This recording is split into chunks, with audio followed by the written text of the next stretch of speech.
भूतिया पंक्चरवाला. मुंबई पुणे हायवे अंधारामध्ये गडला होता. थंडीमुळे हायवे सुनसान होता आणि सुनसान हायवेवर एक कार जोराने पास होत होती. गप्पा टप्पा करत करत राघव आणि श्वेता रस्ता कापत होते की अचानक कारचा बॅलन्स बिघडला आणि कार रस्त्याच्या कडेला उतरली. राघव सांभाळून. राघवने जोरात ब्रेक लावला. दोघेही कारच्या बाहेर आले तर कारचा टायर पंक्चर होता. शिट यार, स्टेपनी पण नाहीये, आता काय करायचं? थंडीमुळे टायरचं टेम्परेचर बिघडलं आणि तो फुटला. म्हटलं होतं मी हळू चालव म्हणून. राघवने समोर पाहिलं तर एक पंक्चरचं दुकान समोर दिसत होतं. थँक गॉड, झाला जुगाड. हॅलो, कोणी आहे का? दुकानातनं एक माणूस बाहेर आला ज्याने थंडीच्या कारणामुळे अख्ख्या शरीरभर शॉलने झाकून घेतलं होतं. कारचा टायर पंक्चर झालाय, बनवू शकता का हो? थांबा, अवजार घेऊन येतो. पंक्चरवाल्याचा आवाज जरा भारी भारीच होता. तो सामान घेऊन आला. कारचा टायर उघडून त्याने कारला जॅक लावला आणि पंक्चर बनवू लागला. श्वेता, थंडी वाढते, तू कार मध्ये बस, मी जरा हलका होऊन येतो. हा. श्वेता कार मध्ये बसली आणि राघव हलका व्हायला निघून गेला. राघव परत आला तर त्याने पाहिलं की आग जळत आहे आणि पंक्चरवाला त्याचं काम शांततेने करत आहे. आग बघताच राघव शेकोटी पाशी बसला. श्वेता पण गाडीतनं उतरून शेकोटी पाशी आली. कार मध्ये थंडी वाजते का? अचानकपणे श्वेताचं लक्ष शेकोटीवर गेलं तर ती चमकलीच. राघव, याने तर आपल्या कारची ट्यूब चालली. मग हा पंक्चर कसला बनवतोय? अरे हो भाऊ, आमची ट्यूब का बरं जाळली? त्यांनी पंक्चरवाल्याकडे पाहिलं तर त्यांचे डोळे विस्फारलेच राहिले. पंक्चरवाला एक भयानक भूत बनला होता ज्याचं पूर्ण शरीर जळलेलं होतं. ट्यूब चाळली कारण की मी पण जळलो होतो. बघायचंय तुम्हाला कसं? भूत श्वेता आणि राघवच्या जवळ आलं तर दोघांचे श्वास रोखले. भूताने जळती ट्यूब उचलली आणि दोघांच्या गळ्यामध्ये घातली. त्यामुळे दोघे जळताना तडफडून मेले. या घटनेचे शिकार फक्त राघव आणि श्वेता नव्हते. जी कोणती कार हायवेने जायची नक्कीच पंक्चर व्हायची आणि पंक्चरवाला भूत पंक्चर बनवण्याच्या बहाण्याने जळती ट्यूब गळ्यामध्ये टाकून लोकांना मारून टाकायचा. पुण्याचे कमिशनर मौर्य आपल्या कार जवळ उभे राहून फोनवर बोलत होते. हॅलो, ऐका मुंबई कमिशनर, मी मौर्य बोलतोय. ड्रग्ज माफिया टोंडरा मुंबईमध्ये लपलाय. तुमचे काही पोलीसवाले त्याला साथ देत आहेत. तो पुण्यातनं पळालाय. तुम्ही त्याला आणि काही करप्ट ऑफिसरना पकडा. मी लिस्ट पाठवतो आणि मुंबईकडे निघतो. सर, मी पण येतो. एकट्याने जाण्यामध्ये धोका आहे. मी सांगितलं ना, माझ्या सोबत कोणी येणार नाही. मौर्य कार मध्ये बसून निघून गेले. मौर्याची कार वेगाने हायवे कापत होती. अचानक जोरदार ब्रेक लावून थांबली. मौर्याने बाहेर येऊन पाहिलं तर शेट यार, हिला पण आताच पंक्चर व्हायचं होतं. तेव्हा अचानक मागणं आवाज आला. काळजी करू नका साहेब, पंक्चरवाला अवजारांसकट हजर आहे. मौर्याने पाहिलं तर मागे पंक्चरवाला उभा होता. जरा लवकर करा भाऊ, क्रिमिनलला पकडायला जायचंय. पंक्चरवाल्याने टायर उघडून जॅक लावला. मी कार मध्ये बसतो, तू पंक्चर बनव जरा लवकर. मौर्य कार मध्ये बसले. पंक्चरवाल्याने एक ट्यूब काढून आग लावली त्याला आणि कारकडे बघत हसता हसता तो भूत बनला. ट्यूब तयार होताच तो कारच्या जवळ गेला आणि म्हणाला, सर बाहेर या, टायर लावायचा आहे. तेव्हा अचानकपणे मौर्यांना कॉल आला. हॅलो, काय म्हणताय? ड्रग्ज माफिया टोंडरा पकडला गेला आणि त्याच्यासोबतचे पोलीस ऑफिसर देखील पकडले गेले. वेल डन. हो, मी पोहोचतोच आहे. मौर्य कार मधनं उतरून बाहेर आले तर पंक्चरवाला गायब होता आणि कारची ट्यूब जळत होती. मौर्य समजला की काहीतरी गडबड आहे. त्याने पिस्तूल काढली आणि पटकन मागे वळला तर त्याच्या मागे पंक्चरवालं भूत हसत उभं होतं.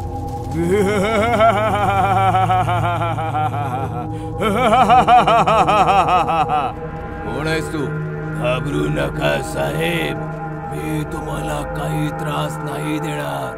माझा बदला पूर्ण झालाय. कसला बदला? टोंडरा आणि करप्ट ऑफिसर पकडले गेले ना. हो, पण तुला हे सर्व कसं माहिती? 2 महिन्यांपूर्वी एके रात्री टोंडरा कार घेऊन माझ्याकडे आला होता.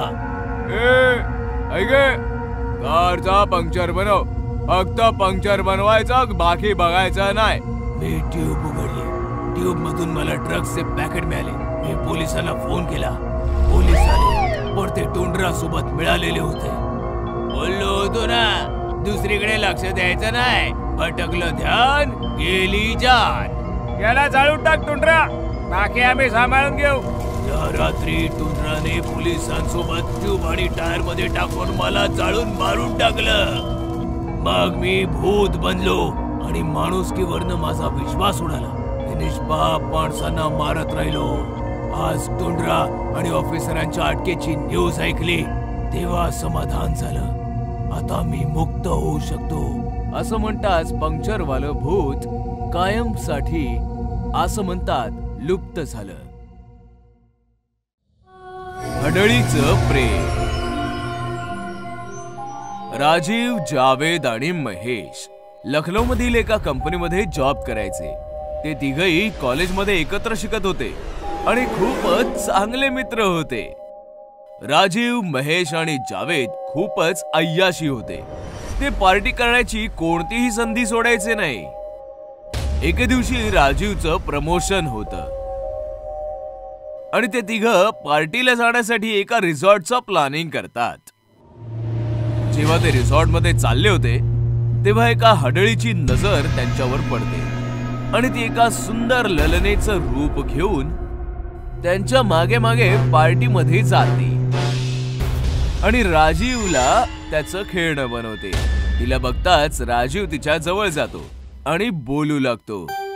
तेव्हा ती म्हणते, माझं नाव सुनैना आहे आणि तुम्ही मला खूप आवडता. कधी जर तुम्हाला वेळ असेल तर आपण कॉफी प्यायला जाऊया का? अशा प्रकारे त्या हडळीने राजीवला प्रेमाच्या जाळ्यामध्ये अडकवलं. एके रात्री राजीवला ऑफिसमध्ये कामाच्या निमित्ताने उशीर होतो, म्हणूनच तो एकटा बस स्टॉपवर वाट बघत उभा असतो. तेव्हा सुनैना तिकडे गाडी घेऊन येते आणि राजीव कार मध्ये बसतो. अरे वा, काय योग्य वेळेवर आलीयस. तसही आज मला उशीरच झालाय. काही वेळ पुढे गेल्यानंतर राजीवला अचानकपणे थंडी वाजू लागते. ही अचानक एवढी थंडी कशी काय पडली? आणि सुनैना, गाडी जरा हळू चालव ना. पण ती राजीवच्या कोणत्याही गोष्टीचं उत्तर देत नाही आणि गाडीचा स्पीड अजून वाढवते. हिला काय झालं? आणि बघण्यासाठी जसा राजीव तिच्या खांद्यांवर हात ठेवतो तेव्हा ती अचानकपणे राजीवकडे वळते आणि भयानक आवाजामध्ये म्हणते, आता ही कार तुला स्वर्गात पोचवूनच थांबेल. आणि ती भयानक हडळीमध्ये परिवर्तित होते. जिला पाहताच राजीव खूपच जास्त घाबरतो आणि हडळी समोर विनवण्या करू लागतो. मला जाऊ दे, तुझं माझ्यावर प्रेम होतं ना, मग तू असं माझ्यासोबत कसं करू शकते? ही शिक्षा आहे, तुझ्या गुन्ह्यांची शिक्षा. आणि हडळ त्या कारला एका मोठ्या झाडावर आदळते, ज्याच्यामुळे राजीवचा जीव जातो. आता फक्त 2 जण बाकी आहेत. मग ती हडळ पुन्हा एका सुंदर ललनेचं रूप घेऊन जावेदलाही तिच्या प्रेमाच्या जाळ्यात अडकवते आणि एके रात्री त्याचाही ती खून करते. जावेद आणि राजीवला मारल्यानंतर हडळ महेशला तिच्या जाळ्यात ओढण्याचा प्रयत्न करते, पण त्याच्या 2 मित्रांना गमावल्यानंतर महेश केवळ एकटा पडतो आणि सर्व अय्याशीपणा सोडून देतो.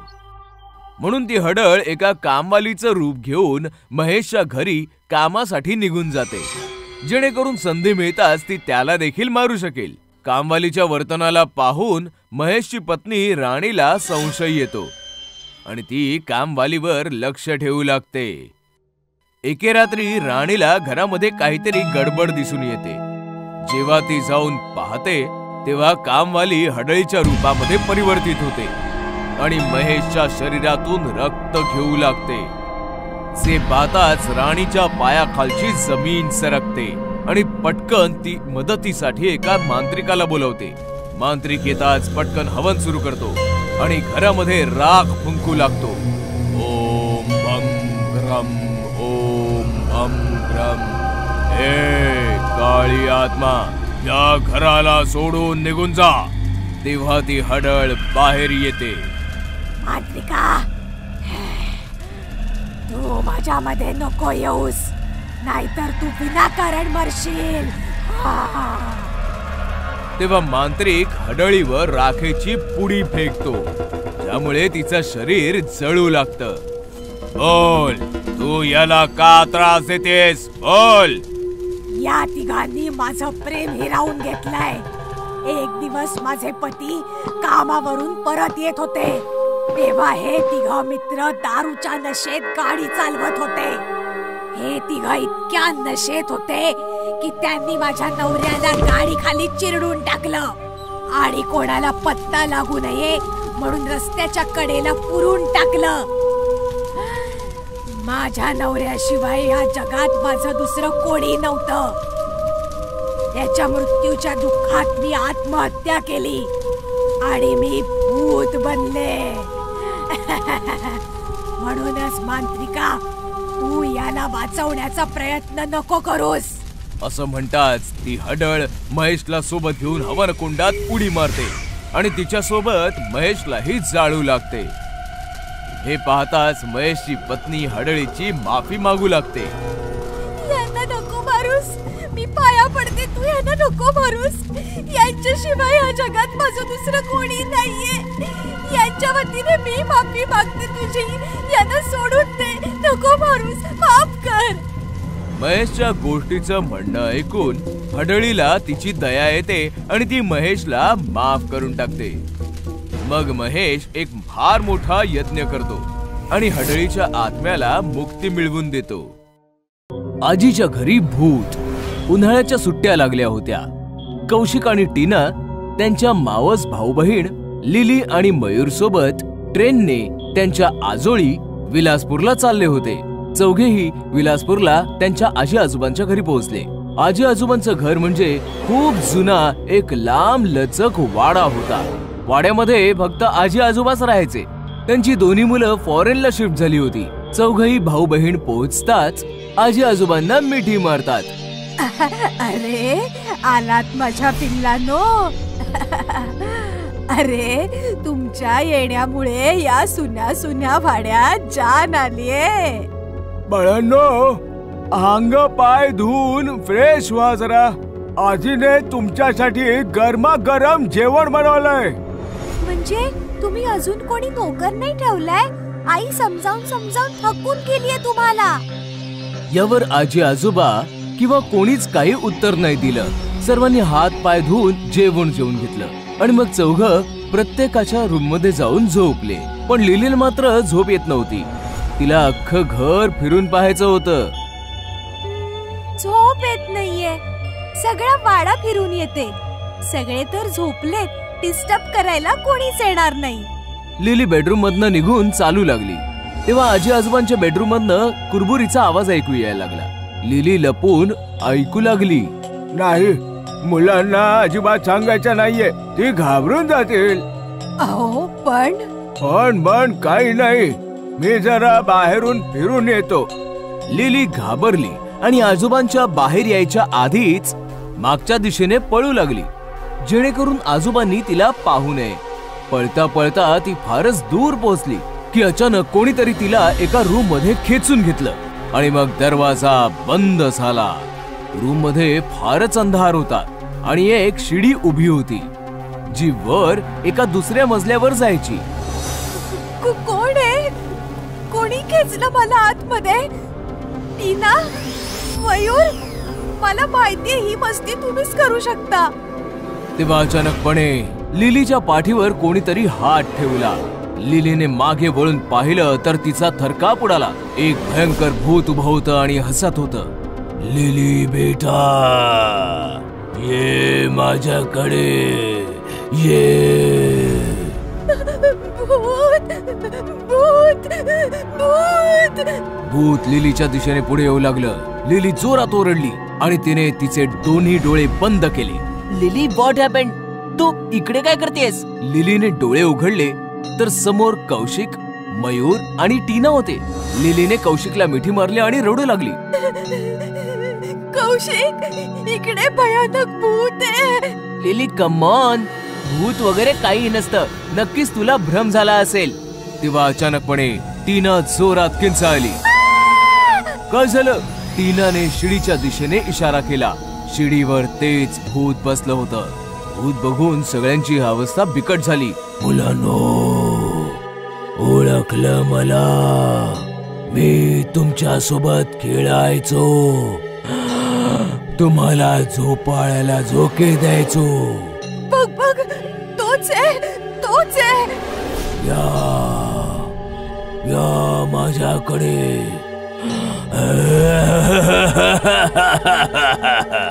मुलं घाबरली आणि किंचाळू लागली. आजी, आजी. आजीचं नाव ऐकताच भूताला राग आला आणि मुलांच्या दिशेने चालू लागला. मुलं दरवाजापाशी गेली तर दरवाजा आपोआप बंद झाला.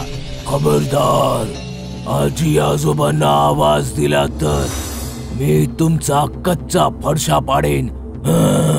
कोण आहेस तू?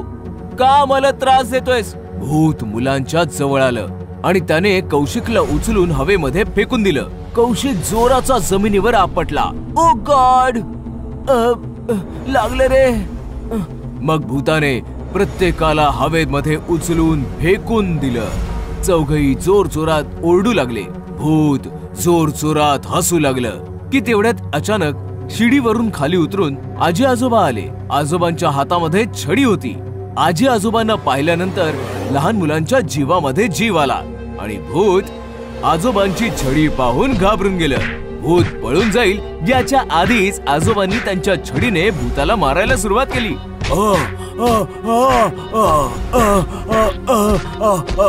मालक, मालक, मला माफ करा, माफ करा. नटवर, माझ्या मुलांना त्रास देतोस? हे घे, हे घे. आणखी मारा त्याला, आणखी मारा त्याला. आजोबांनी भूताला खूप मारलं आणि भूत खूप घायाळ झालं. चल पळ, पुन्हा मुलांना त्रास दिलास ना तर लक्षात ठेव. आजोबांच्या तावडीतून सुटल्यावर भूत अचानकपणे गायब झालं. बाळांनो, तुम्ही ठीक तर आहात ना? आम्ही ठीक आहोत आजी, पण हे कोण होतं? आजीने आजोबांकडे पाहिलं. सांग त्यांना, आता सांगितल्याशिवाय गत्यंतर नाही. आधी आम्ही तुम्हाला नाही सांगितलं कारण तुम्ही घाबरला असतात. ते भूत आमच्या जुन्या नोकराचं नटवरच आहे, जो 20 वर्षांपूर्वीच मेला होता. काय? हे नाव तर पहिल्यांदाच ऐकतोय. हो, तेव्हा तुम्ही सगळे खूप लहान होतात. तेव्हा ना नटवरच तुमची देखभाल करायचा. पण एक दिवस त्याचा मृत्यू झाला आणि त्यानंतर आम्ही ठरवलं की आम्ही पुन्हा इथे नोकर ठेवणार नाही. नटवर कसा मेला हे फक्त आम्हा दोघांना माहितीये. कसा मेला होता तो? एका रात्रीची गोष्ट आहे. नटवर रात्री घरात चोरी करून पळून चालला होता. त्यात कुत्रे ओरडायला लागले आणि आजोबांना जाग आली. नटवर आजोबांना खूप घाबरायचा. पळून जाता आलं नाही म्हणून तो पुन्हा घरात आला. पायऱ्यांवरून तो पळत होता. अचानक पाय घसरून तो पडला आणि त्यातच तो मेला. तेव्हापासून त्याचं भूत या वाड्यात फिरतय. बरं झालं आजोबांनी त्याला धडा शिकवला. आता तो परत तर नाही येणार ना? परत तर तो नक्कीच येईल, फक्त तुम्हाला मात्र त्रास नाही देणार. हे ऐकताच मुलं चिंतेमध्ये गडली. पण आजोबांच्या छडीने कमाल केली होती. त्या दिवसानंतर नटवरचं भूत त्या वाड्यामध्ये कधीच दिसलं नाही. आंधळी हडळ. एका छोट्या शहरामध्ये एक मंदिर होतं. मंदिरासमोर एक आंधळी म्हातारी भिकारी राहायची. मंदिरात येणारी जाणारी माणसं त्या भिकारणीसमोर सिक्के टाकायचे. पण ती आंधळी म्हातारी नव्हती, तर एक हडळ होती. आंधळी हडळ दिवसभर मंदिराच्या समोर आंधळी भिकारीण म्हणून बसायची आणि रात्री ती भयानक हडळ बनायची. ज्या लोकांनी तिच्या समोर शिक्के टाकलेले असायचे, शिक्क्यांचा वास घेऊन त्या माणसांचा गंध पकडायची आणि त्या वासावरून ती त्यांच्या घरी पोहोचून त्यांना मारून खायची. कोण आहेस तू? हडळे, सुवासिनींच्या बांगड्या तोडते, पुरुषांना कच्च खाऊन टाकते. अशा प्रकारे आंधळी हडळ दिवसभर भिकारीण बनून सिक्के जमा करत होती आणि रात्री शिक्क्यांच्या आधारे लोकांना पकडून खात राहायची. असेच दिवस चालले होते. आंधळी हडळ अजून जास्त म्हातारी होऊ लागली आणि तिला भविष्याची चिंता सतावू लागली. दिवसेंदिवस म्हातारी होत चालले. म्हातारी आहेच, बरोबर आंधळीही आहे. 2 डोळे असते तर म्हातारपणाचा आधार झाला असता. आता तर डोळे नसल्यामुळे शिकार पण माझ्या हातातून निसटून पळून जाते. हडळ असा विचार करतच होती की तेवढ्यात तिच्या समोर एका सज्जनाने बरचसं खाणं आणि बरेचसे पैसे ठेवले. माताजी, आज मी 80 वर्षांचा झालोय. वाढदिवस आहे माझा. अजून काही पाहिजे असेल तर सांग. माझी माणसं इकडेच बाजूलाच उभी आहेत. असं म्हणताच तो सज्जन गृहस्थ निघून गेला. तो गृहस्थ शहरातील नामांकित उद्योजक राहुल असा होते. रात्रीची वेळ झाली. संपूर्ण परिसर शांततेत गडला आणि म्हातारी भिकारीण भयानक हडळ बनली.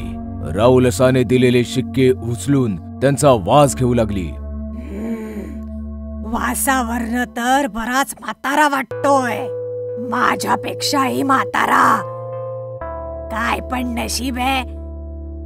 आता या म्हाताऱ्याची हाडं सगळावी लागतील. चला, वासावरून म्हाताऱ्याचं घर शोधायचंय. मग काय, पडत धडत ती आंधळी हडळ राहुलसाचं घर शोधू लागली. तिला काहीही दिसत नव्हतं. फक्त राहुलसाच्या वासाच्या दिशेने ती पुढे चालली होती. एका गटाराचं झाकण उघडं होतं. हडळ गटारामध्ये पडली. मेले मेले, सत्यानाश हो या शहराचा. हडळ बऱ्याच प्रयासाने बाहेर आली आणि चालत चालत राहुलसाच्या घरी पोहोचली. वासावरनं तर वाटतंय हेच घर आहे. आणि हे काय? हा दुसरा वास कसलाय? हडळ कानात प्राण आणून गोष्टी ऐकू लागली तर राहुलसा डॉक्टरांसोबत बोलत होते. डॉक्टर साहेब, 80 वर्षांचा झालोय मी. आता माझा काय भरोसा? माझी इच्छा आहे मेल्यानंतर माझे डोळे दान करावेत. ग्रेट, मी आताच सगळ्या फॉर्मॅलिटीज पूर्ण करतो. हडळीने दोघांच्याही गोष्टी ऐकल्या आणि हडळ खुश झाली. अरे वा, याचा तर मी विचारच नव्हता केला. कोणी हे पुण्याचं काम करू शकतं. मला पण नवीन डोळे मिळू शकतील. मला डोळ्यांची खूप गरज आहे. मी या म्हाताऱ्याला नाही मारणार. मी या म्हाताऱ्याचे डोळे मला लावून घेईन. फक्त हा म्हातारा लवकर मेला पाहिजे. जसं हडळ म्हणाली तसंच घडलं. 2 दिवसांच्या आतच राहुलसा वारले. डॉक्टर आले आणि त्यांनी त्यांचे दोन्ही डोळे काढून घेऊन गेले. जशी ही गोष्ट त्या हडळीला कळली, हडळ हॉस्पिटलला पोहोचली. हडळीला पाहताच डॉक्टर थरथर कापू लागला.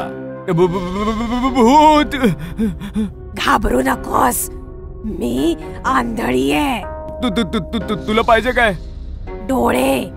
राहुलसाचे तुझे घेऊन आलायस ते डोळे तू मला लाव. माफ कर, पण हे नाही होऊ शकत.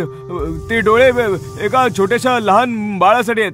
हे ऐकताच हडळीला राग आला आणि तिने डॉक्टरचा गळा आवळला. असं आहे काय? तर मग मरण्यासाठी तयार हो, चल. नाही, मला नका मारू. मला सोडा, मी प्लीज काहीतरी करतो. दुसऱ्या दिवशी सकाळी दत्तू नावाच्या एका निष्पाप बाळाला घेऊन त्याची आई हॉस्पिटलमध्ये पोहोचली. दत्तू पूर्णपणे आंधळा होता. डॉक्टर, ऑपरेशन नंतर माझा दत्तू बघू तर शकेल ना? माफ करा मिस मेहरा, हे ऑपरेशन नाही होऊ शकणार. हे काय बोलताय तुम्ही? डॉक्टरांनी हडळीची पूर्ण कहाणी तिला सांगितली तेव्हा दत्तूची आई म्हणाली, जर असं असेल तर ठीक आहे. मी सुद्धा काली मातेची भक्त आहे. मी पण बघते की ती हडळ जिंकते की एक आई. काहीही झालं तरी दत्तूचं ऑपरेशन नक्कीच होणार. मग काय, दत्तूची आई एका तांत्रिकाला घेऊन आली. तांत्रिकाला बघून डॉक्टर म्हणाले, ती फारच भयंकर हडळ आहे. हा तांत्रिक काय करणार आहे? पॉझिटिव्ह विचार कर बाळा. मातेची विभूती आणलीये. ती हडळ आंधळी आहे. फायदा उचल. डोळ्यांच्या ऐवजी ही विभूती टाक. ती भस्म होईल. हे घे. मग काय, जशी ती हडळ हॉस्पिटलमध्ये आली, तांत्रिक आणि इतर लोक लपून बसली. डॉक्टर, डॉक्टर, तू रेडी आहेस ना? तू रेडी आहेस ना डॉक्टर? हो हो, तुम्ही झोपा ना. हडळ झोपली आणि डॉक्टरांनी अगदी तसंच केलं जसं तांत्रिकाने सांगितलं होतं. त्याने हडळीच्या दोन्ही डोळ्यांच्या ऐवजी मातेची विभूती टाकली. हडळ ओरडू लागली आणि जळू लागली.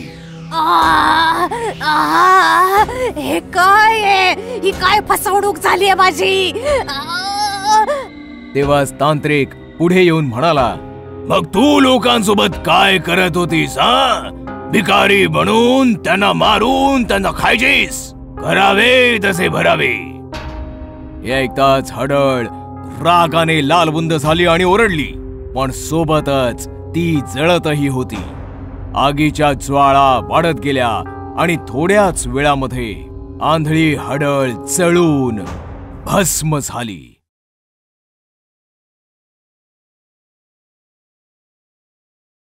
देवाशिष त्याची बायको जेनी सोबत US मध्ये राहायचा. त्याचे आई वडील नव्हते, फक्त आजोबा होते जे पुण्यामध्ये राहायचे. देवाशिष वर्षातनं एकदा जेनीला घेऊन आजोबांना भेटायला यायचा. एके दिवशी देवाशिषला इंडियातनं कॉल आला आणि देवाशिष लगेच जेनी सोबत इंडियात आला. दोघे पुण्याला आजोबांकडे पोहोचले तर दरवाजात लोकांची खूप गर्दी होती. पोलीसही होते. मृत्यू 15 दिवसांपूर्वीच झालाय. एकटेच होते ना, त्यामुळे कोणाचं लक्ष नाही गेलं. वास येऊ लागला तेव्हा शेजाऱ्यांनी कंप्लेंट केली. देवाशिष आणि जेनी आतमध्ये आले आणि प्रेताला बिलगून रडू लागले. आजोबा, हे काय झालं? माझ्या सोबत आला असता तर हे असं घडलं नसतं. काय इथे राहण्याचा हट्ट केला तुम्ही का? देवाशिष आणि जेनीने आजोबांचे अंतिम संस्कार केले आणि काही दिवस इंडियामध्ये राहायचा निर्णय घेतला. आजोबा तर नाही राहिलेत. आता त्यांची ही प्रॉपर्टी विकून आपण कायमचे अमेरिकेला निघून जाऊ. हो, जसं तुला योग्य वाटेल. जेनी आणि देवाशिष आजोबांच्या घरी राहू लागले. एके दिवशी दोघेही झोपले होते तेवढ्यात कुणीतरी दरवाजा वाजवला. देवाशिषने दरवाजा उघडला तर भाजीवाली उभी होती. साहेब, भाजी घ्या ना, ताजी ताजी आहे भाजी. सॉरी, नकोय मला. देवाशिष आणि जेनीला अमेरिकन खाणं आवडायचं. ते दररोज अमेरिकन खाणं ऑर्डर करायचे आणि खायचे. पण भाजीवाली देखील दररोज सकाळी दारावर ठकठक करायची. साहेब, भाजी घ्या ना, ताजी ताजी आहे भाजी. देवाशिष दररोज तिला नाही म्हणायचा आणि दररोज ती नेमाने यायची. एके दिवशी देवाशिषचं पोट खराब झालं आणि तो जेनीला म्हणाला, जेनी, आपण इंडियामध्ये आहोत तर आपल्याला इकडचंच खाणं खाल्लं पाहिजे. अमेरिकन फूड आपल्याला ह्या क्लायमेट मध्ये डायजेस्ट होत नाहीये. उद्या आपण भाजीवालीकडनं भाजी घेऊया. मध्यरात्र झाली होती. जेनी आणि देवाशिष झोपले होते की अचानक त्यांचा दरवाजा ठोठावला गेला. दोघे जागे झाले. आता यावेळी कोण आलंय? मी जाऊन बघतो, असं म्हणताच देवाशिषने जाऊन दरवाजा उघडला तर दरवाजामध्ये तीच भाजीवाली होती. तू तर सकाळी येतेस ना, आता रात्री पण येणं सुरू केलंस? ही काय वेळ आहे का यायची? देवाशिष ओरडला. तेवढ्यात जेनी तिकडे आली आणि ती पण भाजीवालीला पाहून चकित झाली. तुम्हाला भाजी घ्यायची होती, मग भाजी घेऊन आले. ठीक आहे, आणि इकडे. देवाशिषने भाजीची टोपली घेतली आणि जेनीला दिली. ही आत ठेवून दे आणि येताना पैसे पण घेऊन ये. जेनी टोपली घेऊन आतमध्ये आली आणि तिने झाकण उघडलं आणि ते पाहताच तिचा थरकाप उडाला. टोपलीमध्ये भाज्या नाही, हाडं होती.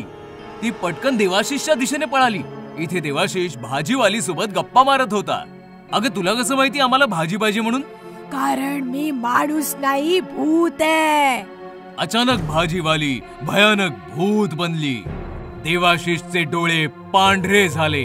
पळत पळत जेनी आली आणि तिने भाजीवालीचं रूप पाहिलं. ते पाहताच ती मूर्छित झाली. जेनी सांभाळ स्वतःला. देवाशिषने जेनीला सांभाळलं आणि दरवाजा लावला. भाजीवाली भूतणी हसत हसत गायब झाली. जेनीला घेऊन देवाशिष थरथरत आत आला. त्याने जेनीला सोफ्यावर बसवलं. जेनी घाबरू नकोस, मी पाणी आणतो हा.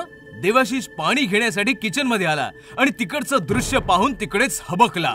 भाजीच्या टोपलीवर एका तरुण मुलीचं भूत रडत होतं. देवाशिषला पाहताच त्या मुलीचं भूत रडत रडत देवाशिषकडे येऊ लागलं. देवाशिष ओरडला, जेनी पळ, इकडे धोका आहे. असं म्हणत देवाशिष हॉलमध्ये पळाला. तर सोफ्यावर जेनी नव्हती. जेनी, कुठे आहेस तू? तेवढ्यात देवाशिषला एका रूम मधून ओरडण्याचा आवाज आला. देवाशिष थरथरतच त्या रूमच्या दिशेने गेला. तेव्हा त्याने पाहिलं भाजीवालीचं भूत जेनीकडनं जमीन खोदून घेत होतं. खोद खोद, आणखीन खोल खोद.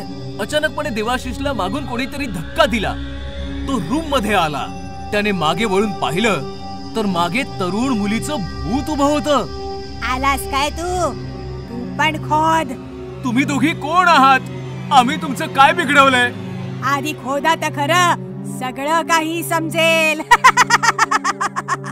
देवाशिष आणि जेनी रडत रडत रूम खोदू लागले.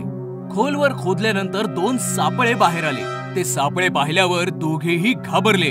हे सापळे कोणाचे आहेत? इकडे कसे आले? हा सापळा माझा आहे आणि हा सापळा माझ्या मुलीचा. आम्ही मेलेलो. आम्हाला मारून इथे पुरून टाकलं. मारून टाकलं होतं तुझ्या आजोबांनी. खोटं, हे सगळं खोटं आहे. खोटं वाटत असेल तर माझ्या या मुलीला विचार, जी रडत बसलीये. माझी मुलगी तुझ्या आजोबांकडे भाजी विकायला आली होती.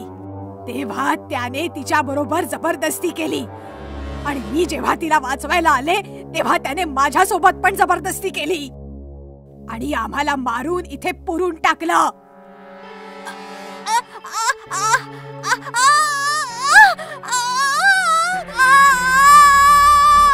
मग आम्ही शपथ घेतली, तुझ्या आजोबांना तर मारूच आणि तुमचा निर्वंश करून टाकू. आजोबांना तर मारून टाकलं, आता तुझी पाळी आहे. असं म्हणताच दोन्ही भूतणींनी देवाशिष आणि जेनीला पकडलं. गळा दाबून दोघांना तडफडून मारून टाकलं आणि त्याच खड्ड्यामध्ये पुरून टाकलं. कलियुगी रावण. भगवान श्री रामांची प्रत्येक जण पूजा करतो. ते सर्वांचे भगवंत आहेत. पण रघुनंदन सोसायटीमध्ये असाही एक कोणी होता जो रामाला नाही रावणाला पूजत होता. दिल्लीमध्ये रघुनंदन सोसायटी फारच फेमस होती, कारण की या सोसायटीतील सर्व सदस्य फारच सच्चे आणि धार्मिक वृत्तीचे होते. पूजा पाठ आणि कीर्तन प्रवचन हे सगळं दिवस रात्र चालायचे. सोसायटीतील सर्व सदस्य एकमेकांची खूप काळजी घ्यायचे आणि एकमेकांवर खूप विश्वास असायचा. आपल्या घराची चावी आपल्या शेजाऱ्यांकडे सोपून जाणं फारच विचित्र गोष्ट आहे शहरात, पण रघुनंदन सोसायटीमध्ये ही फारच कॉमन गोष्ट होती. इथे दिवसभर लोकांच्या घराचे दरवाजे उघडे असायचे, कारण की प्रत्येक जण एकमेकांचं स्वागत आणि मदत करायला सदैव तत्पर असायचा. पण ते म्हणतात ना, जळत्या दिव्याच्या खाली काळ्या कुट्ट अंधाराची गूढ सावली लपलेली असते. सोसायटीमध्ये एक घर असंही होतं ज्याचा दरवाजा कायमचा बंद असायचा, कारण की त्या घरामध्ये दशानन नावाचा कोणीतरी व्यक्ती नवा राहायला आला होता. नवरात्रीचा 8वा दिवस होता. सोसायटी मधली जानकी सजून धजून गरबा खेळायला जात होती. अचानक एक विचित्र आवाज ऐकून जानकी थांबली. आवाज बंद दरवाजाच्या आतून येत होता, म्हणजेच दशाननच्या घरातून येत होता. रावणाचारित्र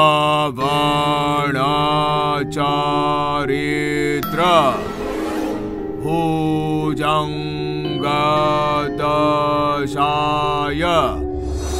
मृत्युमाग्राय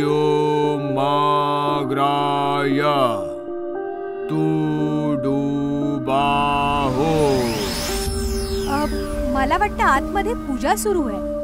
पण इतके भयानक मंत्रोच्चार, रावणाचं आवाहन, उद्या दसरा आहे आणि आज अशी पूजा.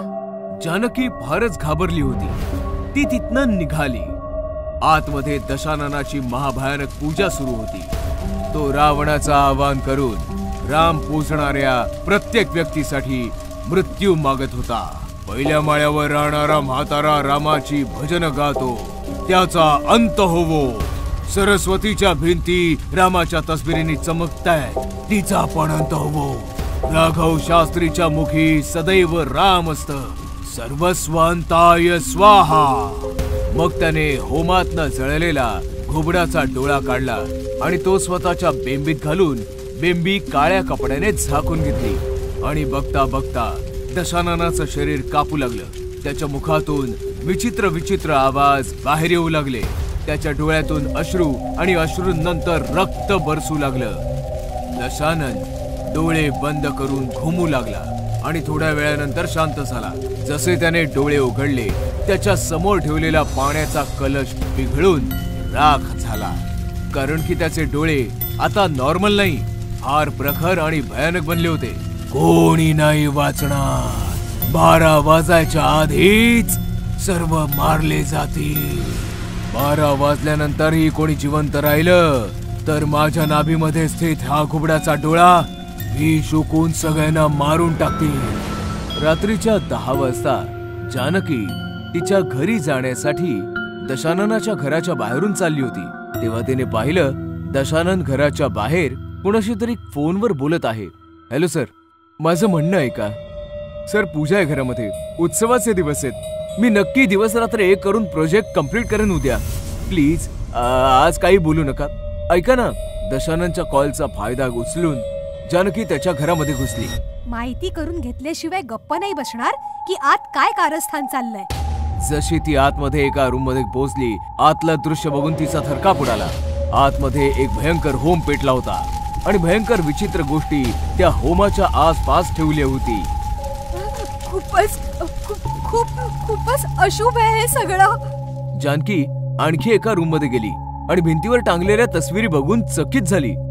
भिंतीवर सोसायटी मधल्या सर्व व्यक्तींच्या तस्बिरी होत्या आणि त्यांना फुलांच्या माळा घातल्या गेल्या होत्या. त्याच्यामध्ये तिचा नवरा राघवचाही फोटो होता. म्हणजे या सैतानाला काळ्या जादूने आम्हाला मारून टाकायचंय. मी असं मुळीच नाही होऊ देणार, कधीच नाही होऊ देणार. रागावलेली जानकी हवनामध्ये पाणी घालून होमाला विझवू लागली. ती अचानकपणे खूप सारा जास्त धूर हवनातनं बाहेर आला आणि जानकी जोर जोरात खोकू लागली. धूर पूर्ण रूम मध्ये पसरला होता. जानकी काही पाहू शकत नव्हती.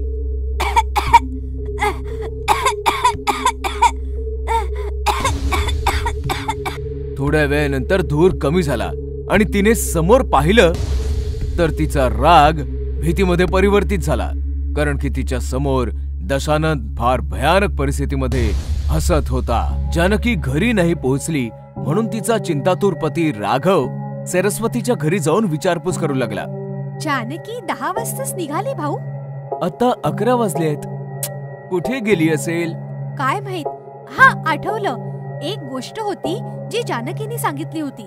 कदाचित जानकी तिथेच गेली असेल. सरस्वतीने राघवला सगळं काही सांगितलं आणि राघव पळत पळत दशाननच्या घरासमोर उभा राहिला. आतून तेलाच्या जळण्याचा वास येतोय, म्हणजे आतमध्ये पूजा चालू असणार. तेव्हा राघवला जानकीच्या ओरडण्याचा आवाज आला आणि राघव घाबरला. सरस्वती सोसायटीतील सर्व सदस्यांना घेऊन राघवच्या जवळ आली. तू बरोबर बोलत होतीस, जानकी आतमध्येच आहे, काय करायचं? तेव्हा एक म्हातारा माणूस ओरडत म्हणाला, अरे रामच वली, रामच शक्तिशाली, मग या दुष्टाला काय घाबरायचं? आणि मग अचानक जानकी ओरडली, गिरधारी काका, गिरधारी काका, तुमचा आवाज ऐकून हा कमजोर पडतोय. मी ठीक आहे, हा खूप भयानक आहे, सगळ्यांना मारून टाकायचा कट रचतोय. तुम्ही माझी चिंता सोडा आणि भजन गा. हा काही नाही करू शकणार. गिरधारी अंकल, तुम्ही भजन गा. या ऐकताच दशाननने जानकीला एक जोरदार कानाखाली मारली आणि जानकी बेशुद्ध होऊन खाली पडली. कोणी नाही वाचणार. फक्त अर्धा तास बाकी आहे. मी तुम्हा सर्वांना मारून टाकेन. दशानन होम करायला बसला. इथे म्हाताऱ्या गिरधारीने श्रीरामांची भजनं गायली आणि बाकी सदस्यांनी त्यांची साथ दिली. भजनामुळे आतमध्ये दशानन विचलित होऊ लागला आणि त्याचा होम पण विझू लागला. सर्वजण जोरजोरात भजन गात होते आणि दशानन होम करण्याचा प्रयत्न करत होता. भजन ऐकून तो स्वतःचे मंत्र विसरत होता. लोक भजन गातच होते आणि 12 वाजले. जसे 12 वाजले, दशानन आपली नाभी पकडून जोरात ओरडला, कारण की त्याच्या नाभीत असलेल्या घुबडाच्या डोळ्याने विष उघडायला सुरुवात केली होती. दशानन तडफडू लागला आणि थोड्याच वेळात तडफडून होमात पडला आणि जळून भस्म झाला. जानकीला शुद्ध आली. तिने दरवाजा उघडला आणि मग ती राघवच्या गळ्यात पडली. राघव, दसऱ्याच्या सर्वांना शुभेच्छा. रावण दहन झालेलं आहे. बोला प्रभू श्री रामचंद्र की जय. बायको बनली चेटकीण. बऱ्याच वर्षांपूर्वी कोणत्या तरी एका शहरात अनिल आणि संजना नामक पती पत्नी राहत होते. एके दिवशी त्यांच्या शेजारी रुही आणि विवेक नावाचे जोडपं राहायला आलं आणि पहिल्याच दिवशी त्यांचं संजना आणि अनिल सोबत भांडण झालं. काय तुला गाडी उभी करता येत नाही रे? काय माहित लोक गाडी विकतच कशाला घेतात. अशा प्रकारे रोज काही ना काही कारणांवरनं त्यांचं रुही आणि विवेक सोबत भांडण व्हायचं. या सगळ्याला त्रासून एक दिवशी अनिलने संजनाला म्हटलं, मी विचार करतोय आपण ही जागा सोडून दुसऱ्या ठिकाणी जाऊया राहायला. पण भांडण तर ते आपल्याशी उकरून काढतात. तुम्ही काळजी करू नका. मी उद्या रुहीशी नक्की याविषयी बोलेन. रुही, आम्ही कायम तुझ्याशी इतक्या प्रेमाने बोलतो, पण तू आमच्याशी सतत भांडत का असतेस? तुला काय म्हणायचंय? तुमच्याशी आम्ही उगाचच भांडत असतो काय? आमच्याकडे दुसरी कामं नाहीयेत का भांडण्याशिवाय? सांग बरं. अशा प्रकारे अजून एकदा त्या दोघींचं भांडण होतं. थोड्या वेळाने रुही तिकडनं निघाली आणि संजना दुखी मनाने तिकडेच बेंचवर बसली. तिकडेच एक म्हातारी आली तिच्या जवळ. पोरी, जी बाई तुझ्याशी भांडत होती ना, खरं तर ती एक चेटकीण आहे. काय? हो, शहराच्या बाहेर जंगलात एक गुहा आहे. तिथे एक खूप चांगली चेटकीण राहते. तू तिच्याकडे जा. ती तुला मदत नक्की करेल. संजना जंगलामध्ये चेटकिणीपाशी आली. तिने चेटकिणीला सगळी कहाणी सांगितली आणि म्हणाली, अगं पण मी तर खूप म्हातारी आहे. मी तुझ्या बरोबर नाही येऊ शकत. तू एक काम कर. तू मला तुझ्या शरीरात येऊ दे. तुझ्या शरीरात आले की मी तुझ्या शेजारच्या चेटकिणीला मारून टाकेन आणि मग तू मला पुन्हा इथेच आणून सोड. संजनाला चेटकिणीची ही आयडिया खूपच आवडली आणि ती लगेच तयार देखील झाली. ठीक आहे, आता तू माझ्या सोबत म्हण, माझं शरीर तुझं शरीर, माझं शरीर तुझं शरीर, एक व्हावं आपलं शरीर, एक व्हावं आपलं शरीर. संजनाचे हे शब्द उच्चारताच ती चेटकीण तिच्या अंगात शिरली आणि मग संजना चेटकिणीला घेऊन तिच्या घरी आली. चेटकीण ताई, ते बघा त्या रुही चेटकिणीचं घर. चला आपण तिच्या घरी जाऊया. तू तर खूपच भोळी आहेस.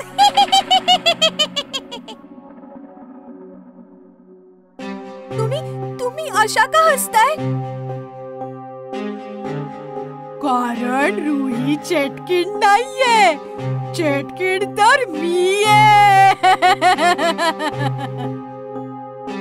आज त्या म्हाताऱ्या बाईचं रूप घेऊन मीच तुला माझ्याकडे बोलवलं होतं. काय काय आहे ना, माझं शरीर खूप म्हातारं झालं होतं. म्हणूनच तुझ्या शरीरात येण्यासाठी मी हा सगळा खेळ रचला. आता मी तुझं शरीर सोडून कुठेही नाही जाणार. अशा प्रकारे चेटकिणीने जाळं विणून संजनाच्या शरीरावर कब्जा केला.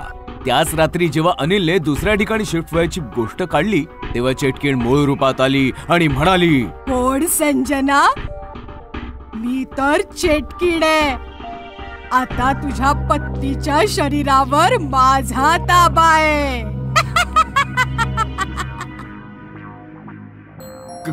काय? माझी पत्नी चेटकीण बनलीये? आता तुला या चेटकीण बायको बरोबरच राहावं लागेल. अनिलला काहीच कळलं नाही की नेमकं काय करावं. असेच काही दिवस निघून गेले. मग एके दिवशी अनिलने प्लान बनवला. तो त्या चेटकिणीशी खूप लाडीकपणे बोलू लागला. चेटकीण बाई, हे फार बरं झालं की संजनाच्या शरीरावर कब्जा मिळाला. तशी संजना मला कुठे आवडत होती म्हणा. आजपासून तूच माझी पत्नी आहेस. काय? मी तुझी चेटकीण बायको आहे? हो, पण मला एका गोष्टीची भ्रांत आहे की कोणी संजनाच्या शरीरातनं तुला काढू नये म्हणून. मला या शरीरातून कोणीही बाहेर नाही काढू शकत. तरी पण काहीतरी एखादी अशी गोष्ट असेल ना जिच्यापासून धोका आहे तुला. अशी तर फक्त एकच गोष्ट आहे. ती आहे माझी छडी, जिला मी माझ्या गुहेत लपवून ठेवलंय. जर कोणी माझी जादूची छडी तोडली तर माझी जादू संपून जाईल आणि मी मरेन. पुढच्या सकाळी जेव्हा चेटकीण गाढ झोपली होती तेव्हा अनिल त्या चेटकिणीच्या गुहेत गेला आणि पटकन तिची जादुई छडी घेऊन घरी आला. अनिल, तू माझी जादूची छडी घेऊन काय करतोयस? चेटकिणी, आता मरायला सज्ज हो, असं म्हणताच अनिलने ती छडी तोडली. छडी तुटताच ती चेटकीण संजनाच्या शरीरातून बाहेर आली आणि हळूहळू ती हवेमध्ये गायब झाली. अशा पद्धतीने चेटकिणीने तिच्या चातुर्याने अनिलच्या पत्नीच्या शरीरावर कब्जा मिळवला आणि मग अनिलने चतुराईने त्याच्या पत्नीला चेटकिणीच्या पाशातून मुक्त केलं. आंधळी चेटकीण राहत होती. त्या चेटकिणीचे दोन्ही डोळे गायब झाले होते. तिला काहीच दिसत नव्हतं. मला माहिती आहे तुम्ही सगळे इथे लपलेले आहात. मला दिसत नाही याचा फायदा उचलताय, पण तुम्ही माझ्यापासून सुटू शकत नाही. लपून बसलेले लोक ती त्यांच्या दिशेने येत असल्याचे पाहून श्वास रोखून धरतात. थरथर कापायला पळून जाण्याचा प्रयत्न करतात. काही जमिनीवर शांतपणे झोपतात. त्यातल्या एकावर चेटकिणीचा पाय पडतो. ती त्याला पकडायला गेल्यावर तो पळू लागतो. माझ्याशी हुशारी, पण मी या खेळाचा आनंद घेत आहे. मी पाहते तुम्ही किती दूर पळतात. चेटकीण धावणाऱ्या माणसाकडे हात पुढे करते. तिचा हात मोठा होऊ लागतो. तो माणूस हातातून निसटण्याचा प्रयत्न करतो, पण चेटकीण त्याला पकडते आणि स्वतःकडे ओढते. पळून चाललास कुठे? माझ्या तावडीतून सुटून तर दाखव. सोड मला, मला वाचवा, वाचवा. तुला काय हवं आहे? तू मला का पकडलास? मी तुझे डोळे काढीन आणि स्वतःला लावीन आणि मग तुला घरी नेऊन खाईन. चेटकीण त्या माणसाचे दोन्ही डोळे माणूस वेदनेने ओरडू लागतो. चेटकीण ते डोळे स्वतःला लावते. अरे वा, तुझे डोळे तर मस्त आहेत. मी अगदी स्पष्टपणे पाहू शकते. चल, माझ्या जेवणाची वेळ झाली आहे. चल घरी जाऊ. चेटकीण त्या माणसाला पाठीवर घरी घेऊन येते आणि खाऊन टाकते. चेटकीण तिच्या डोळ्यांनी पाहू शकत होती, परंतु एक समस्या होती. तिने लावलेले डोळे 24 तासच काम करायचे. 24 तासांनी डोळे खराब व्हायचे आणि चेटकीण पुन्हा आंधळी व्हायची. मग काय? आंधळी चेटकीण मग बाजारात यायची आणि माणसांचे डोळे फाडून पुन्हा नवीन डोळे लावायची. चेटकिणीची दहशत संपूर्ण मार्केटामध्ये पसरली आणि दुकानदारांनी मार्केट बंद करण्याचा निर्णय घेतला.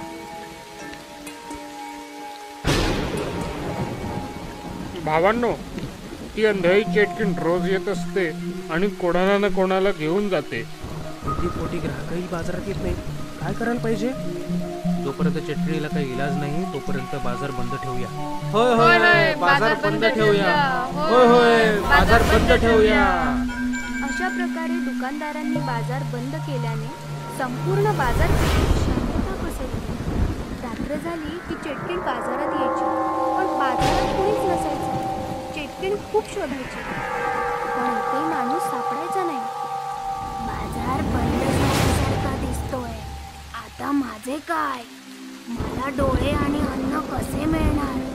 ठीक आहे, मी शोधून काढतो. कोणीतरी मिळेलच. चालत चालत चेटकीण हॉस्पिटलमध्ये पोहोचते. तिला पाहून सर्व लोक इकडे तिकडे धावू लागतात. चेटकीण डॉक्टरांच्या केबिनमध्ये येते. डॉक्टर थरथर कापायला लागतात. काय हवंय तुम्हाला? मला तुझे डोळे हवे आहेत. असं म्हणत चेटकीण डॉक्टरला पकडते. मला सोड. मी तुला सोडले तर डोळे कसे मिळतील? मी देतो तुला डोळे. मी डोळ्यांचाच डॉक्टर आहे. अरे ठीक आहे, मी रोज येईन. मला 2 डोळे आणि 1 पेशंट खायला हवा आहे. जर माझ्याशी दगाबाजी केली तर माझ्यापेक्षा वाईट कोणी नाही. ठीक आहे, मला सोड. चेटकीण डॉक्टरांना सोडते. डॉक्टर चेटकिणीला 2 डोळे देतात आणि चेटकीण पेशंटला पाठीवर घेऊन निघून जाते. अशा रीतीने चेटकीण रोज डॉक्टरकडे यायची. डॉक्टर पेशंटचे डोळे काढून चेटकिणीला लावायचा आणि पेशंट त्या चेटकिणीच्या हवाली करायचा. एके दिवशी डॉक्टरांचा शास्त्रज्ञ मित्र डॉक्टरांकडे येतो. डॉक्टर, मला मृत्यूनंतर माझे डोळे तुमच्या हॉस्पिटलमध्ये दान करायचे आहेत. त्याची औपचारिकता पूर्ण करण्यासाठी मी इथे आलोय. हो, तुम्ही इथे का आलात? तुम्ही तुमचे डोळे दुसऱ्या हॉस्पिटलमध्ये दान करा. काय झालं डॉक्टर? मी अस्वस्थ दिसताय. डॉक्टर शास्त्रज्ञाला चेटकिणीबद्दल सांगतात. डॉक्टर, काळजी करू नका. मी चेटकिणीसाठी असे डोळे बनवीन की ती पाहतच राहील. मग शास्त्रज्ञ रात्रंदिवस मेहनत करून चेटकिणीचे डोळे बनवतात आणि डोळे घेऊन डॉक्टरकडे येतात. हे घ्या डॉक्टर, हे डोळे चेटकिणीला लावा. हे कोणत्या प्रकारचे डोळे आहेत? हे कृत्रिम डोळे आहेत. त्यात कॅमेरा आहे ज्यामुळे चेटकीण बघू शकेल. यात आणखी एक खास गोष्ट आहे. खास गोष्ट ती काय? मला या डोळ्यांमध्ये एक मायक्रोबॉम्ब बसवता आला आहे, ज्याचा रिमोट माझ्याजवळ आहे. मग चेटकिणी येते आणि शास्त्रज्ञ पटकन लपतो. डॉक्टरांचे डोळे तयार आहेत की नाही? तयार आहे. तुम्ही झोपा. चेटकीण आडवी होते. शास्त्रज्ञाने दिलेले डोळे डॉक्टर हे काय डोळे आहेत डॉक्टर? याच्यामध्ये तर खूप तेजस्वी प्रकाश आहे. ते एका लहान मुलाचे डोळे आहेत ना, त्यामुळे धारदार आहेत. ठीक आहे, मी जाते. उद्या तयार राहा. असे बोलून चेटकीण निघून जाते. चेटकीण निघून गेली. वैज्ञानिक, बाहेर या. शास्त्रज्ञ बाहेर येतो.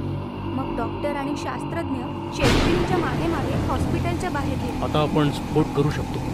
असे म्हणत शास्त्रज्ञ रिमोट काढतो आणि बटन दाबतो. चेटकिणीच्या डोळ्यात टिक टिकचा आवाज येतो.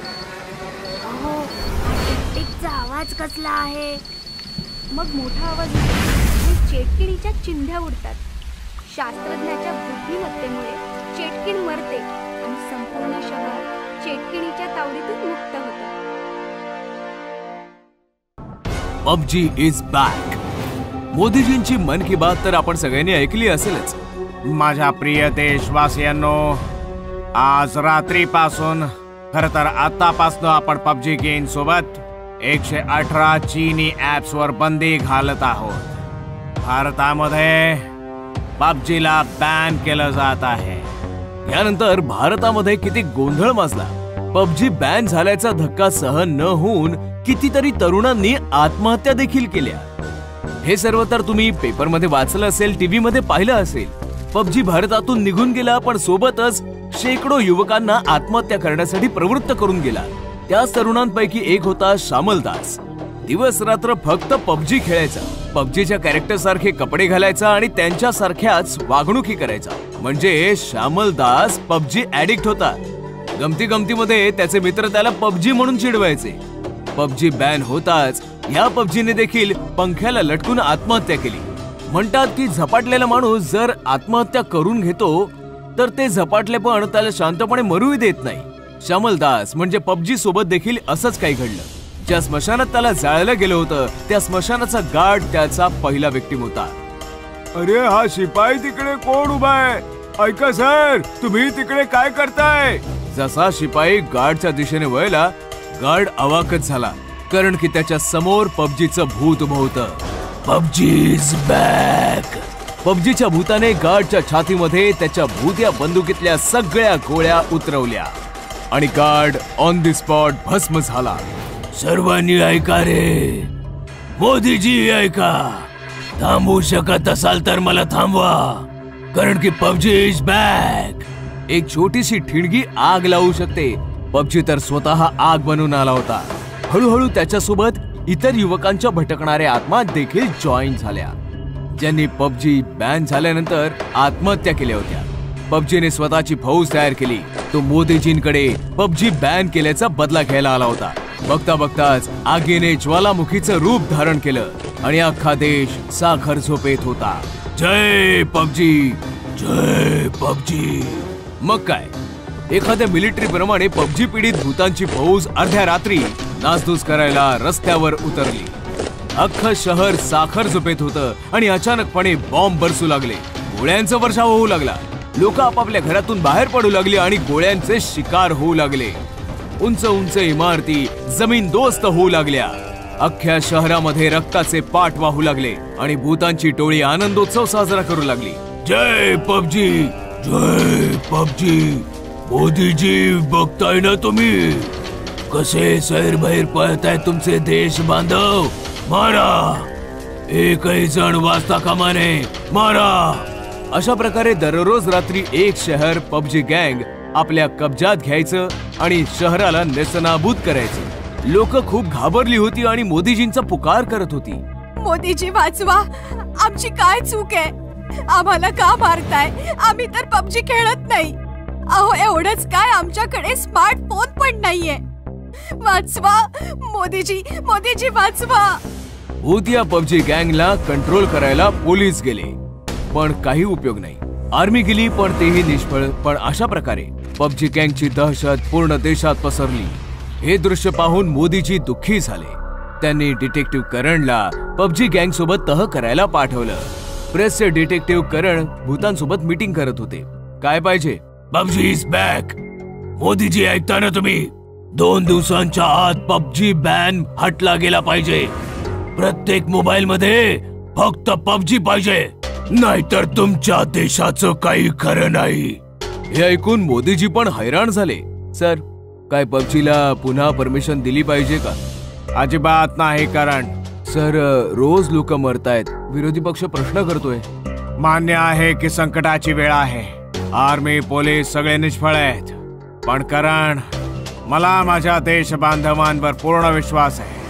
माझा एक एक देश बांधव हजारो लाखो शिपायांसमान आहे. चिंता करू नकोस, मी काही विचार केलाय. हे ऐकताच करण हसत हसत म्हणाला, सर तुम्ही जाणो तुमची मन की बात. मग काय, मन की बात कार्यक्रम सुरू झाला आणि मोदीजी देशाला संबोधित करू लागले. माझ्या प्रिय देश बांधवांनो, आपण कोरोना सोबत मुकाबला केलाय. मग ही भूत काय आहे? दाखवून द्या यांना एकतेची ताकद. लॉकडाऊन मध्ये घर बसल्या दिवे जाळायला सांगितले, तुम्ही मशाली जाळून रस्त्यावर उतरलात. मग आता का घरात बसला? मशाली जाळा आणि जाळून टाका सगळ्या भूतांना. त्यांचा नारा आहे पबजी इज बॅक. आपला नारा असला पाहिजे पबजी गो बॅक. मोदीजींच्या भाषणामुळे अख्खा देश पेटून उठला आणि मशाली जाळून रस्त्यावर उतरला. लोकांची एकता बघून भूत चळाचळा कापू लागली. दूर राहा, दूर व्हा, जवळ येऊ नका. पबजी गो बॅक, भारत माता की जय. लोक भूतांच्या दिशेने चालू लागली आणि भूतांना मारू लागली. जळत्या मशालींनी भूतांना जाळू लागली आणि बघता बघता सगळी पबजी पीडित भूत जळली आणि जळून राख झाली. भारत माता की जय. अशा प्रकारे देशबांधवांनी एकता दाखवून देशाला संकटापासून वाचवलं आणि पबजीला कायमसाठी देशातून हद्दपार केलं. लॉकडाऊन मध्ये भूत. मार्च 2020 पासनं जे पहिलं लॉकडाऊन भारतात लागलं ते भलं कोण विसरू शकतं. मोठमोठ्या शहरांपासून छोट्यातले छोटी गावं आणि खेड्यांपर्यंत सर्व काही सुनसान होतं. सुनसान गल्ल्या, सुनसान रस्ते, एवढंच काय बरीच घरं देखील सुनसान झाली. ही भीतीदायक गोष्ट आहे अशाच एका सुनसान घराची, ज्याच्यामध्ये एक मुलगी होती आणि अचानक तिचं आयुष्य सुनसान बनलं. गोष्ट आहे शहागंजची. अनुजा तिचे वडील आणि काकांसोबत राहायची. तिची आई या जगात नव्हती आणि काकी पण काकांना सोडून निघून गेली होती. घरात होते फक्त 3 लोक, अनुजा, तिचे बाबा आणि काका. काका आणि बाबा मिळून ज्वेलरीचा तगडा बिझनेस करायचे. शहरामध्ये त्यांचं लांब लचक दुकान होतं. अनुजा कॉलेज स्टुडंट होती. कोरोनाचा प्रादुर्भाव वाढत गेला आणि लॉकडाऊन करावं लागलं. सर्व घरामध्ये कैद झाले. अनुजा पण आता घरातच होती, पण तिचे बाबा आणि काका बिझनेस मध्ये तोटा इच्छित नव्हते. लॉकडाऊन मध्ये पण गोडाऊन मध्ये जाऊन चोरी छुप्याने काही कामगारांसोबत काम करू लागले. अनुजाने त्यांना बरंच समजावलं, पण दोघांनी अजिबात ऐकलं नाही. जे व्हायचं होतं तेच झालं. कोण्या मजुराच्या संपर्कात आल्याने दोघेही कोरोना पॉझिटिव्ह झाले आणि प्रशासनाने त्यांना आयसोलेशन वॉर्ड मध्ये पाठवलं. ॲम्ब्युलन्स आली आणि दोघांना घेऊन गेली. अनुजा बिचारी घरामध्ये एकटी अडकली. सगळं घर कसं सुनं सुनं झालंय आणि बाहेर सुद्धा कसं सुनं सुनं आहे. देव करो आणि काही वाईट प्रसंग न येऊ. आरडाओरडा केला तरी कोणी मदतीला येणार नाही. शांताबाई पण घरात कैद आहेत. त्या असत्या तर त्यांचा जरा आधार तरी वाटला असता. आता मी अख्खी रात्र एकटीने कशी काढू? आधी तर सगळं नॉर्मल होतं. जेवण जेवून दिवसा टीव्ही बघण्यामध्ये आणि रात्री फ्रेंड्स बरोबर चॅट करण्यामध्ये निघून जायचा. पण जसा दुसऱ्या दिवसाचा सूर्य उगवला, अरे बापरे, 12 वाजले आणि मी अजूनपर्यंत झोपून होते. पटकन फ्रेश होते आणि जेवण करते की तेवढ्यात अचानक डोरबेल वाजली. आता यावेळी कोण आलं असेल? दरवाजा उघडू की राहू दे? कोरोना पॉझिटिव्ह निघाला तर? कोणी लफंग तर आला नसेल संधीचा फायदा घ्यायला. डोरबेल वारंवार वाजत होती. अनुजाने विचार केला ती दरवाजा उघडणार नाही, पण तिच्याने राहवलं गेलं नाही. तिने की होल मधनं पाहिलं. बाहेर एक पोलीस उभा होता. अनुजाने पटकन दरवाजा उघडला. मॅडम, तुमच्या घराच्या समोरच माझी ड्युटी लागली आहे. तहान लागली आहे, पाणी पाहिजे जरा. हा, हे काय आहे? तुम्ही मास्क पण नाही लावलाय. तुम्ही जरा दूर उभे राहा. मॅडम, कडक उन्हात ड्युटी करतोय, आधीच घाम गळतोय. मास्क लावला तर गुदमरूनच परत जाऊ. डोंट वरी, आमची रोज टेस्टिंग होत असते. आम्ही पॉझिटिव्ह नाही आहोत. अनुजाने आतनं पाणी आणलं. पाणी प्यायल्यानंतर पोलीस निघून गेला. मग काय, रोज पोलीस येऊन डोरबेल वाजवायचा, रोज अनुजाकडनं पाणी मागून प्यायचा आणि मग निघून जायचा. एके दिवशी मात्र हद्द झाली. वारंवार बेल वाजत होती. अनुजाने सेफ्टीसाठी डोर होलमधनं बाहेर पाहिलं तर कोणीही नव्हतं. तरीही डोरबेल वाजत होती. हे काय? पोलीस तर नाहीये. मग ही बेल? अनुजाने जसा दरवाजा उघडला, समोर तोच पोलीसवाला. मी काय थट्टाय? बेल वाजवता आणि लपून बसता. मी कुठे लपलोय? मी डोर होल मधून पाहिलं. तुम्ही दिसला नाही कुठे. एके दिवशी कंटाळून अनुजाने पोलीस हेल्पलाईनवर कॉल केला. हॅलो मॅम, शहागंज भेंडी बाजार गल्ली नंबर 17 मधून बोलते. माझ्या घरासमोर जे पोलीस ड्युटीवर आहेत त्यांच्या पाणी पिण्याची सोय का नाही करत तुम्ही? ती जनावरं नाही, माणसं आहे. व्हॉट? भेंडी बाजारात एकही पोलीस मला ड्युटीवर नाहीये? अनुजाने खिडकीवरचा पडदा सारला. बाहेर एकही पोलीसवाला नव्हता. अनुजा गडबडून गेली. जर कंटेनमेंट झोन असल्यामुळे भेंडी बाजार पोलिसांसाठी सुद्धा वर्जित आहे, तर मग तो कोण आहे जो रोज पाणी प्यायला येतो? नक्कीच कोणीतरी लफंग आहे. तर हे दार बंदच राहील. दुसऱ्या दिवशी पण बेल वाजत होती, पण अनुजाने दरवाजा उघडला नाही. दुपारपासून संध्याकाळपर्यंत बेल वाजतच होती आणि अनुजाला राग आला. मला माहितीये की तू पोलीसवाला नाहीयेस. चालता हो इथून, नाही तर पोलीस कंप्लेंट करेन. बाहेर सीसीटीव्ही लावलेला आहे, लक्षात येतंय का तुझ्या? आणि अचानकपणे डोरबेलचा आवाज बंद झाला. पण रात्री 10 वाजता असं काही घडलं. जेवण जेवून अनुजा जशी बेडरूम मध्ये आली, तिने पाहिलं की बेडवर कोणीतरी आहे. कोण आहेस तू आणि आत कसा आलास? जसा तो अनुजाच्या दिशेने वळला, अनुजाचा थरकाप उडाला. तोच पोलीस होता, पण जिवंत नाही, मेलेल्या भयंकर भूताच्या रूपात. अनुजा इकडे तिकडे पळू लागली, दरवाजे उघडू लागली, पण सर्व दरवाजे बाहेरून बंद होते. अनुजा ओरडू लागली, पण लॉकडाऊन मध्ये तिचा आवाज भला कोण ऐकणार? अनुजा ओरडत राहिली आणि अचानकपणे भूत तिच्या मागे येऊन उभं राहिलं. तुला काय वाटलं? तू दरवाजा नाही उघडलास तर मी आतमध्ये नाही येऊ शकणार. काय काय हवंय तुला? बदला. मी काय बिघडवलंय तुझं? तू नाही, तुझ्या काका आणि बाबाने. त्यांनी काय केलंय? स्मगलिंगचं सोनं विकायचे. मी छापा मारला तर मला लाच दिली. मी लाच जास्त मागितली तर दोघांनी मला मारून भट्टीमध्ये वितळवलं. आता मी तुला नाही सोडणार. भूताने अनुजाचा गळा आवळला. अनुजा ओरडू लागली आणि अचानक भूताने तिला सोडून दिलं. नाही, मी तुला नाही मारणार. त्यांनी मला मारून माझी पोरं अनाथ केली. मी त्यांना मारून तुला अनाथ करेन. असं म्हणून भूत गायब झालं. अनुजा रात्रभर रडत होती. कोणालाच कॉल करू शकत नव्हती, कारण की मोबाईल दरवेळी नेटवर्क विसरायचं. घरातून पळू शकत नव्हती, कारण की दरवाजे बाहेरून बंद होते. अचानकपणे हॉस्पिटलमधून फोन आला आणि असं कळलं की तिच्या काकांचा कोरोनामुळे मृत्यू झालाय. आणि मग पुन्हा नेटवर्क निघून गेलं. अनुजा फोन आपटत बसली आणि अचानक भूत आलं आणि हसत हसत म्हणाला, मृत्यू कोरोनामुळे नाही, व्हेंटिलेटर बंद झाल्यामुळे झालाय. असं म्हणत हसत हसत तो गायब झाला.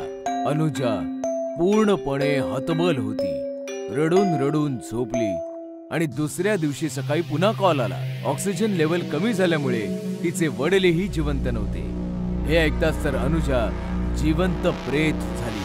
भूत परत आलं आणि हसत हसत म्हणालं,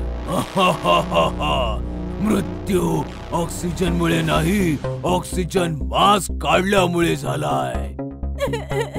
आता तू माझाही गळा दाबून टाक, मारून टाक मला, मारून टाक.